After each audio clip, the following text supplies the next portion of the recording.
The Empire Strikes Back is one of the biggest sequels of all time, and what many consider to be the best film in the Star Wars series.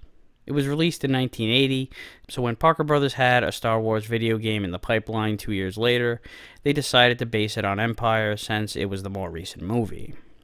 You control a snowspeeder with the goal of destroying as many Imperial walkers as possible before you die, or if they reach the power generator at the end of the battlefield. It's about as straightforward as it gets. You fly around and shoot these motherfuckers down. It's very fast-paced. You move fast and they shoot fast. Thankfully, they only fire one projectile at a time, but it does move so quickly that you pretty much have to be a pretty good distance away to give yourself enough reaction time to dodge. And although you'll see up to 5 walkers on the radar at a time, you'll only face one on the screen maximum.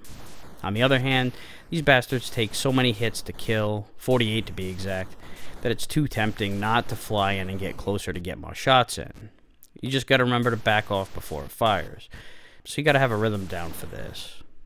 One thing that helps is a block or a bomb hatch that will appear on the walkers from time to time, which will completely destroy the walker if you hit it. The walker will also change colors as you weaken it, so you have an idea visually on how close it is to death, in case you happen to lose count. You get 5 lives to start, and you can take up to 5 hits, and you have the ability to restore hit points by landing on a pad and repairing your vehicle, but you can only do this twice per ship. I mentioned the radar earlier. This is useful if you decide to skip over a walker or two and take out one of the ones on the left side, but I don't see the point in that. You're trying to protect the power generator on the right, so it only makes sense to neutralize the main threat first and foremost every time. It is a bit weird to be going from right to left in a shooter like this, but it's not a big deal.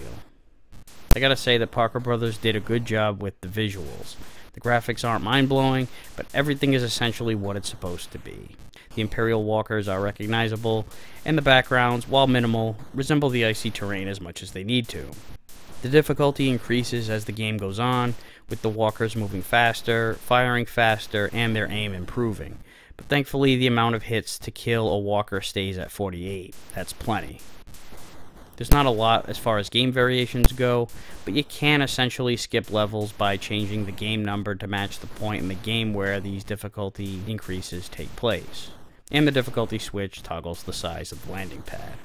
So like I said, it's about as straightforward as it gets. There's not really a lot to it, but the quick pace and smooth control should make this a solid little time killer. Believe it or not, there will be 3 more Star Wars sequels released on the 2600 within the next 2 years, but we'll save those for another time.